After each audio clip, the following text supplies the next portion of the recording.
Hello, good afternoon.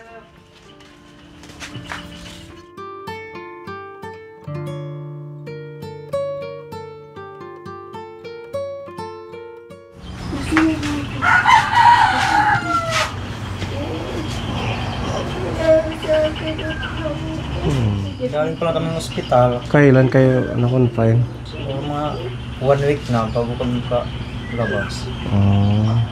Bakit? Ano ang nangyari kay nanay? Yung wet, puro na sugat. Tapos yung mga paa niya wala talaga.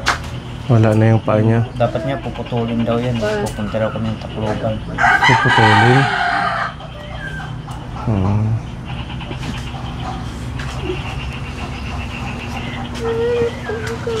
Anong nangyari? Ba't naging ganito na? Kumusta ka na, Nanay Marilyn?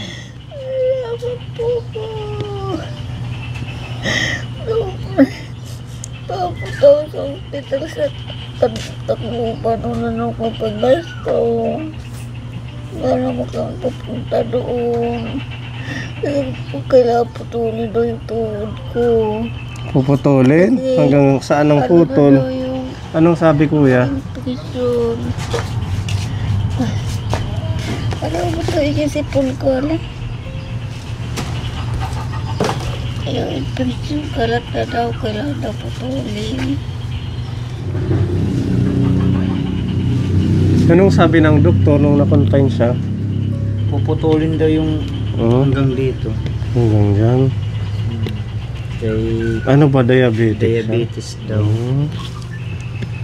Kaya pala nag-ano na, parang sasabog na yung dito sa paa. Nasa na ngayon nilang ilalim dyan. Namaman na lang sila pag-ano ko. Namamanhid. Pagkaramdam ko namamanhid na lang.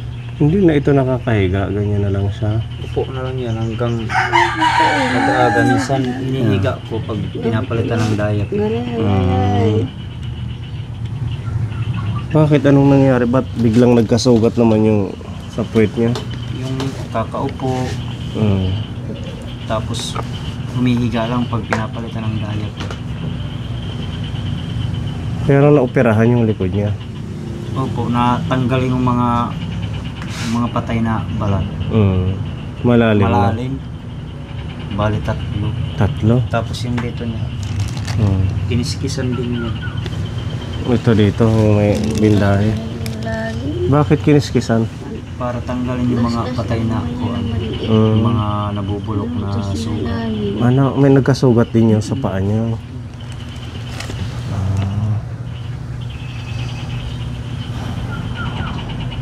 Tapos lagi na lang yan nakayuko. Pwede niya lang lagi. Paano pag gabi na matutulog siya? Ganyan lang. Minsan hinihiga ko. Pero maya maya tumatawag. Nagpapatay.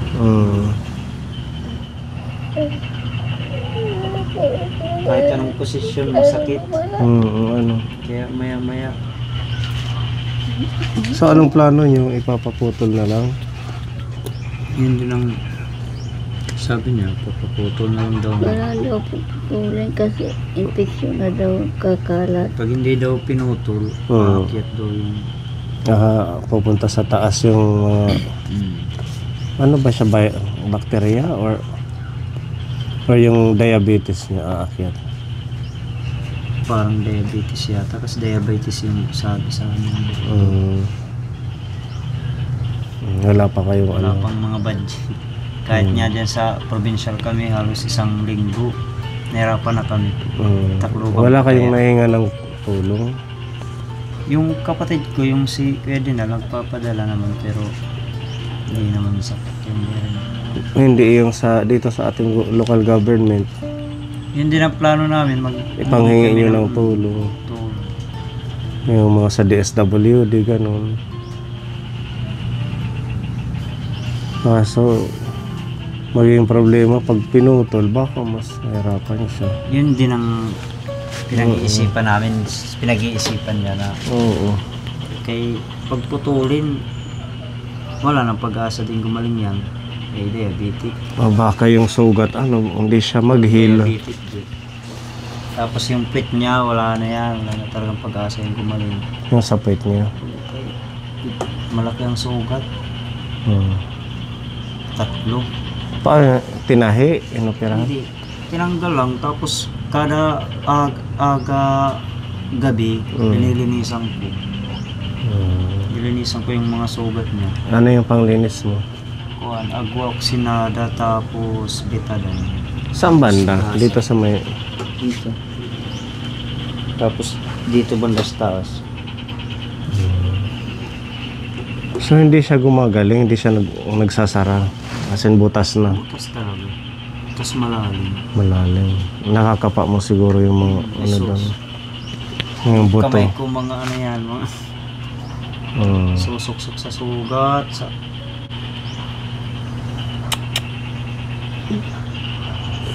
Anong sabi ng mga kapatid mo?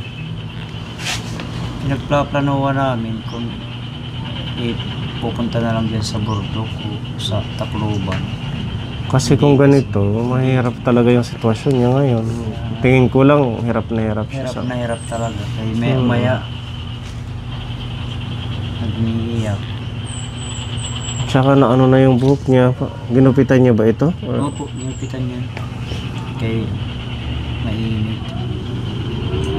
Hindi ko na yan napapaliguan yan. Kaya pag aangat, hindi talaga niya kaya na. Tapos pag pipis na ng pag-uupo. Dahil yung butas niya na dito sa may puwetan. Tapos lahat ng mga katawan niya sobrang sakit. Lumala na yung kondisyon ni Nanay Marilyn. Ano? Lumala. Kung dati nadadala pa natin sa Tacloban sa maliit Hindi na na. sasakyan, ngayon parang hindi na kaya. Hindi na kaya.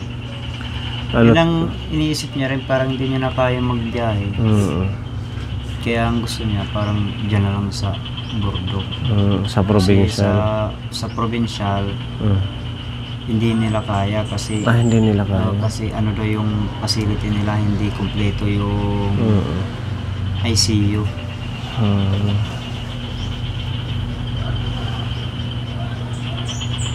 Ewan lang namin sa Burdok kung Pero nakakain pa siya. sinusubuan.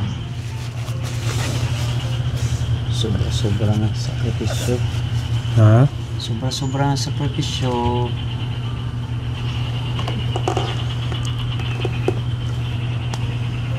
Kung mahirap na dati yung sa kalagayan niya, mas pinahirap ngayon. Ano? Dalawa kami pinahirapan. Wala man ibang nag-iintindi. Sila Mila, nasaan na ba? Hindi ba napunta dito? Nag-aalaga. Pupunta dito pagpapasyal lang. Ganun. Kawawa naman. Talaga.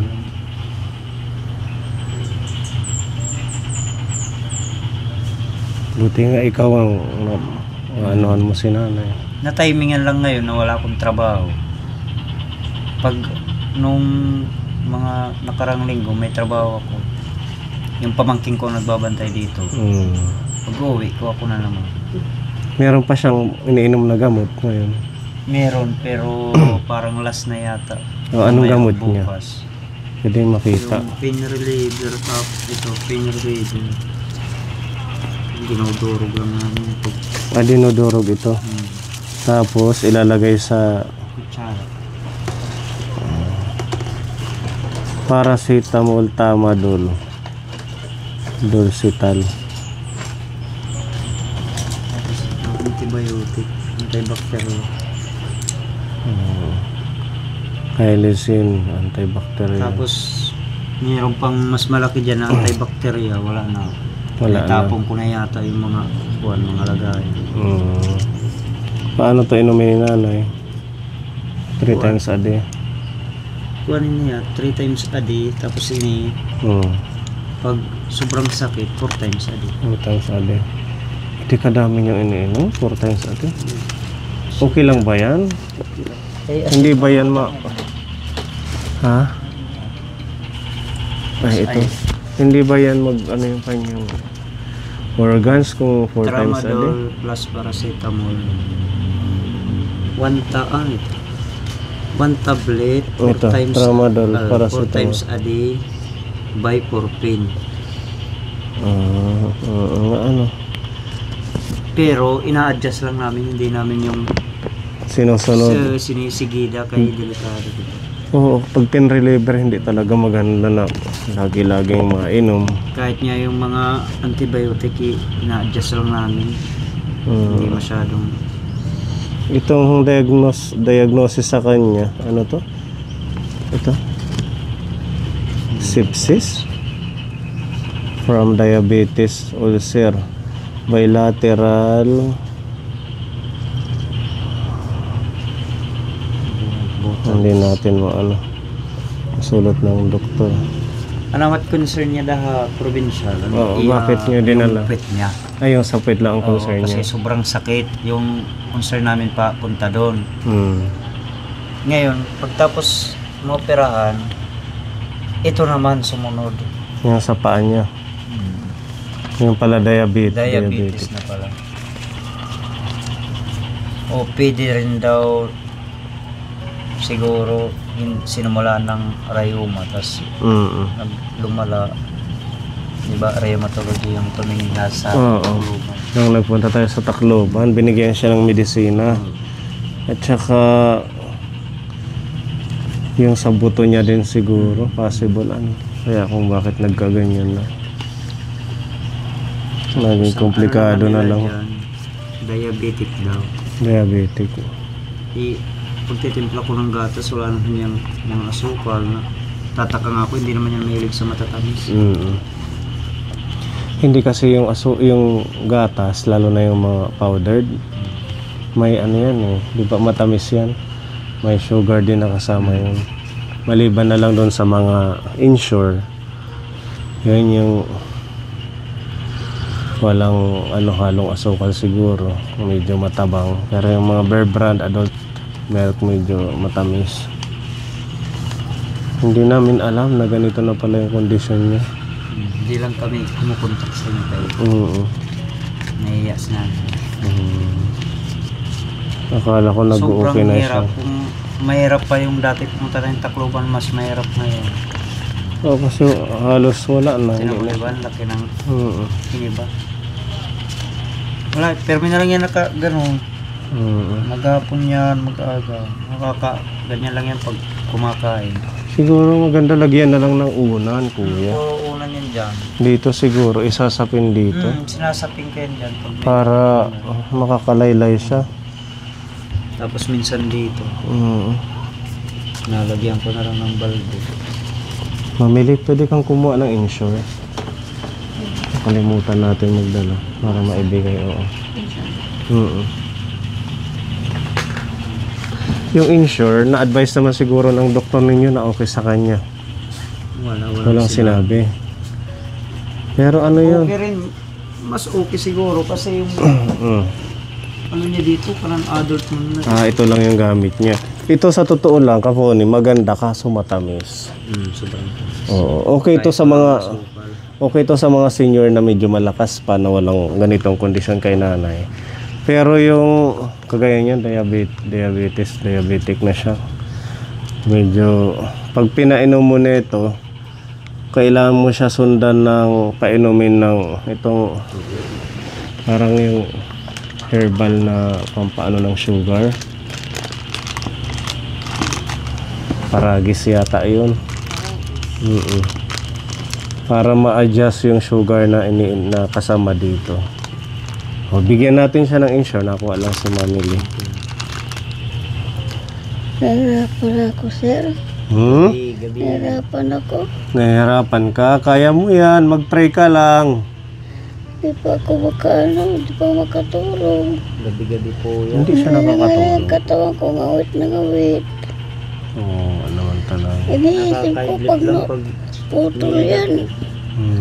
Gagaling pa ba yan? Alagi-laki niyan bagong matutuyo pa ba yan? At saka ang payat na rin ni nanay. Ano na yung buto niya. Sabi ko baka ang kasama bulok na siguro itong... Ano nanay? Baka ako mabulok na lang ito kasi laki-laki din naman niya matutuyo yata. Pero wala namang sugat, Meron na? Susimula pa. Oo, ito dito. Nung una, pula yan. Pula, tapos ngayon itim na. Yun ang sabi ng doktor. Yung palatandaan na diabetes. So ngayon daw, pula yan. Pag nagtagal, mag-iitim.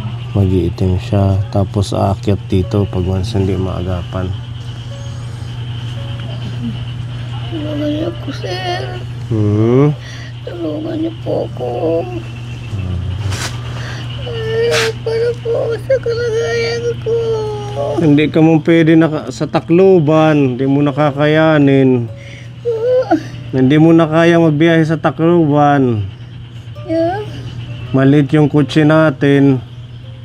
Kailangan nito nakahiga siya or doon sa ambulance Hindi rin yung tatagal ng nakahiga.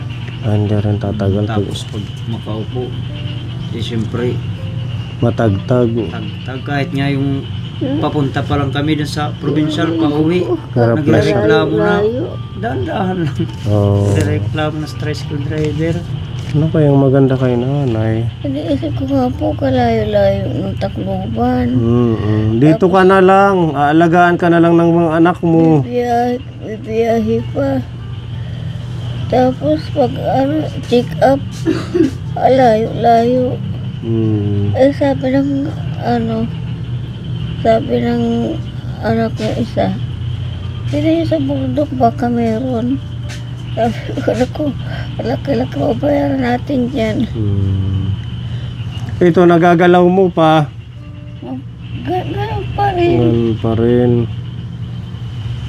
Ganun pa rin ang Ano yung sugat niya kung laging permi yung upo niyang ganyan? Hindi mas... Babad. Ha? Mas babad. Oo nga, di ba? Tapos diaper pa. Mababasa. Pag pag nangangalay na siya ng ganyan, hinihiga ko. Tapos pag nangangalay na naman humiga, tayo na naman. Hindi niya rin kaya yung tagiliran niya. So kaya pa niya humiga, hindi lang matagal. Kaya, pero hindi. Saglit lang. Maya-maya na pa tayo.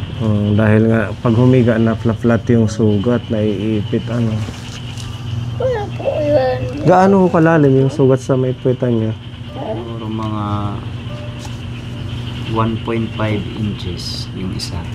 Yung uno. Lalim. Mga hanggang dito, ganyan. Ganito. Hanggang ganyan. Tapos yung isa, yung mga isa. ganito. Yung isa naman mga ganito. Sana, Pero malalaki.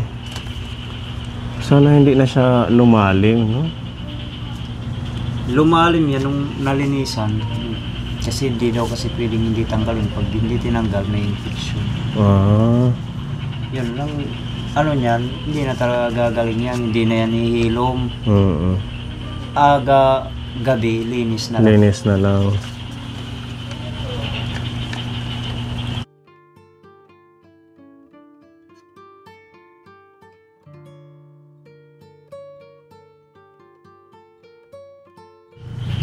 Mga dalawang mga burubuhas o gahit. Maraming klase yan. Nasa iba. Mga burubuhas. Buwas. Sa sunod na Iba, araw. boss na. Ubus na daw, nanay. Ubus na, yan na lang daw yung gamot mo. May kunting pondo tayo. Hinahati-hati natin dahil marami tayong tinutulungang may sakit. Kaya kung ano lang yung meron tayo, yun yung ating pinagkakasya. Kaya din 3,000. Salamat po, sir. Bibili na lang ni Kuya Butoy ng medisina mo. Salamat pa kayo tulong. Wala pong ano man. Wala akong gamot. Kala ko meron pa. Ito na lang daw. Kaya ito may ipapaabot kami. Pinapabigay ni Tita Mel 1,000 pesos. Isang klase. Ni Tita Pedi 1,000. Dalawang iniinom. At ni Tita Donna 1,000. Ayan, para maibili mo ng gamot ni nanay. Maraming salamat po sa inyong tatlo. God bless po. Malaking tulong to para madugtungan pa yung buhay ng nanay. Thank you po. Gaya na sinasabi ko sa iyo, ilapit nyo ha. Huwag kayong mahiya. Ito yung time na talagang kailangan nyo ng tulong. Lalo na't ganyan na si nanay. Gusto man natin siyang dalhin sa Tacloban. Ang problema hindi niya kakayanin magbiyahe. Kahit nga yung lumabas kami sa provincial, may gusto niya pahintuin yung tricycle. At saka tawagan mo yung mga kapatid mo sa Manila, mag-usap-usap kayo. Magplano kung anong pwedeng gawin sa nanay. Hindi ako malanit. Ha? Hindi ako malanit nagkikinoan. Ikaw lang yung nag-aalaga, nag-iintindi. Sobrang hirap na din. Dalawa kami pinahihirapan. Gabi-gabi puyat. Tapos ang baho ng sugat. Pagtatayo, paghihiga, pagpapalit ng diaper. Pagkakain, nag-iintindi pa ako sa mga anak ko. Sobrang hirap na. Pagkaaga, tatrabaho pa. Ngayon lang ako na bakante. Kaya natapos yung trabaho na. Sana sa mga anak ni nanay, tulungan niyo si kuya. Nung nandun kami sa ospital na pumapalit naman yung kapatid ko, yung isa kong kapatid, yung ate ko sa Kandaray. Pagka aga siya, kaya nagtatrabaho man ako pag aga. Pag gabi ako. Lalo na itong bahay niyo, wala pang dingding, malamig sigurado pag gabi. Pa nakukumpleto. Yung pagtutulog niya. Mag-pray lang nanay ha. Mag-pray ka lang. Sana kung ano man yung plano ni Lord sa'yo, yun yung maging manguna kung anong mga magagandang plano ng ating Diyos. Kasi ito naman, mga pagsubok yan sa atin. Takot niya po ako. Baka pumanik na rito yung infeksyon. Kasi sabi ng doktor, kakarat tayo sa tawan ko yung infeksyon. Kaya dapat maano kayo, maagapan. Ganun ba yung katindi? Sobra naman. Nag-infeksyon na ako sa katawan, sa taas. Pagkakalat daw, takot na rin ako. Kaya sabi sa mga anak ko, puputol ko na lang kaya to.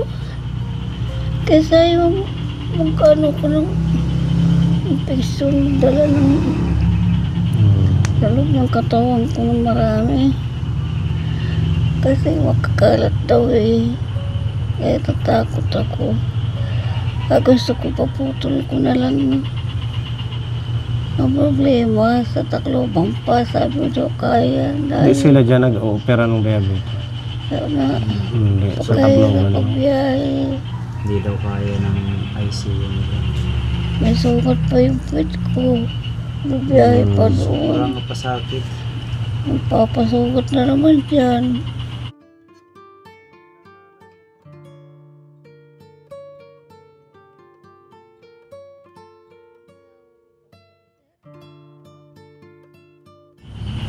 Walang ibang magbabantay, walang ibang mag-iintindi.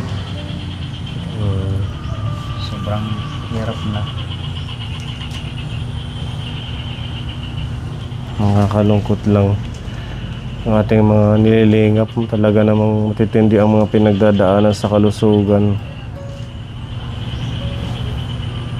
Pag lagi yan sa pinangangalian, tapos Pinapakumpisal. pinapakumpisal. Para kumbaga anytime handa yung kanyang katawan. Yung kanyang, Kahapon, ang umpisal na naman. anong umpisal ito?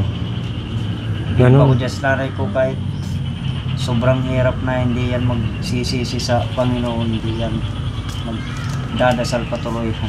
Hindi kagaya ng iba. Kumbaga sinisisin niya yung Diba? siya hindi.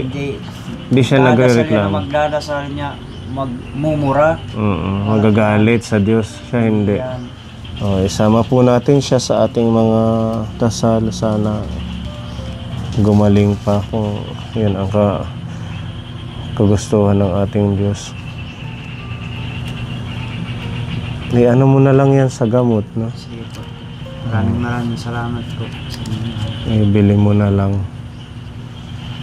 Tsaka kailangan lagi siyang may kasama dito.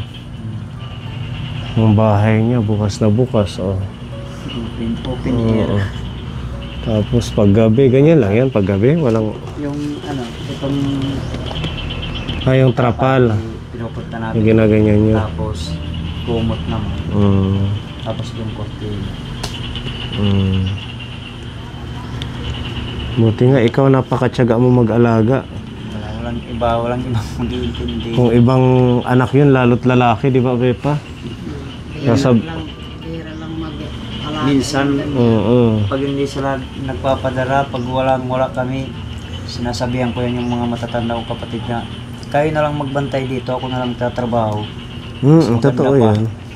Bas kamo, aran nyo maranasan kung anong hirap.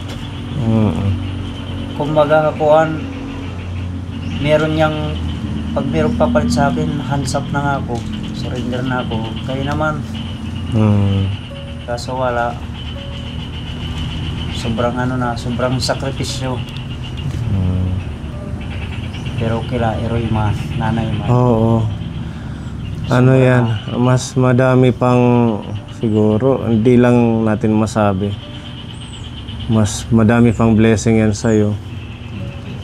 Hindi mo yan mararamdaman ngayon, pero magpapalain ka ng ating Diyos kasi napakabuti mong anak. Sobra ng sakripisyo, pero sige la.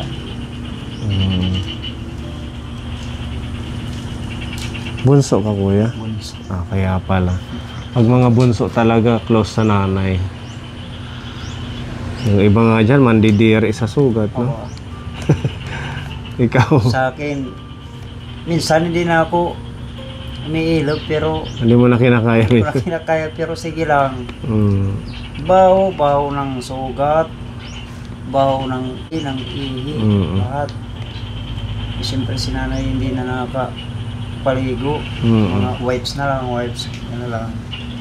Lahat itong higaan niya, minsan ko lang yan nabubunakan kasi nalalabang kay walang ipapalit na pagkumot lang, hindi niya kaya kay matigas. Kailangan niya may siya foam. sa probinsyal, nalabang ko yan. Pag uwi niya, nalabang niya.